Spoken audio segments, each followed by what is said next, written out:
Апта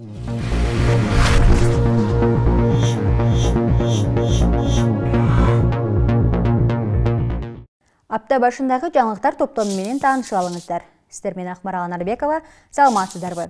Адилеттик издеген эненин үнүн ким угат? Тоң райондук соту 13 жаштагы кызды көптөн бери зордуктаган деп шек саналган 3 кишинин экөөнү актап, бирөөнү жазага тарткан. Жабырлануучу тарап жазанын жеңил түрү берилип, 2 кишинин акталышына нааразы.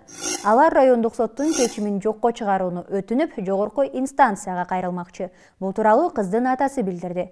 Жабырлануучу кыздын адвокаты Айнура Асанованын айтымында 11 декабрда Тоң райондук сотунун судьясы Сабыр Содонбеков 13 жаштагы кызды зордуктоо боюнча шектүү 45 жаштагы Урмат аттуу адамдын айыбын жеңилдетип, башка берене менен соттогон. Ошондой эле кыздын зордукталганы тууралуу далилдөөчү биологиялык экспертиза бар болсо дагы күнөөлүүлөрдүн айыбын жеңилдетип, зордуктоо беренеси менен козголгон кылмыш ишин жашы жетеликтерге карата жыныстык аракет беренесине которуп 7,5 жылга эркинен ажыраткан деп адвокат тастыктайт. Бул чечим коомчулуктун сын пикирин жаратып, виртуалдык митинг башталып, Facebook, Twitter жана Instagram социалдык тармактарында жүрүп жатат.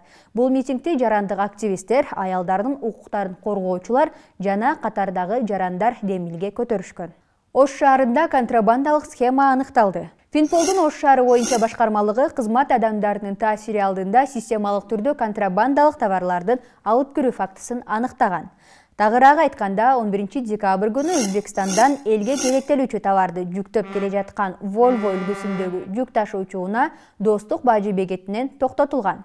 Текшергенде тийиштүү уруксат кагаздары жана бажы төлөмдөрү жок болуп чыккан. Учурда Финпол аткезчилердин кызыкчылыгын коргоого тиешеси бар кызмат адамдарын аныктоо, ошондой эле мамлекетке келтирилген чыгымды бюджетке кайтаруу иштерин жүргүзүп жатат деп билдирген экономикалык кылмыштарга каршы күрөшүү кызматы. Аталган факты кылмыш жана жоруктардын бирдиктүү реестерине катталып, сотко чейинки өндүрүш башталды. Эми саясий кабарлардан президенттик шайлоону 11 000 милиция көзөмөлдөйт. Министр Улан Ниязбеков аймактардагы ички иштер бөлүмдөрүнүн жетекчилери менен алдыдагы шайлоо өнөктүгүндө коомдук тартипти сактоо боюнча талкуу уюштурду. Шайлоого карата ачыла турган 2420 добушкананы милиция тыкыр көзөмөлгө алып, ошондой эле добуш берүүчү бюллетендерди добушканаларга алып барып, алып келүү иштериндеги коопсуздукту камсыздайт.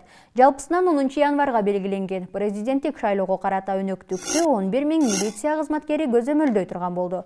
Бул тууралуу Ички иштер министрлигинин 14 декабрда өткөн онлайн кеңешмесинде чечим кабыл алынды. Соңку кабар аты жаман пандемия тууралуу. Коронавирус 5 адамдын өмүрүн алды.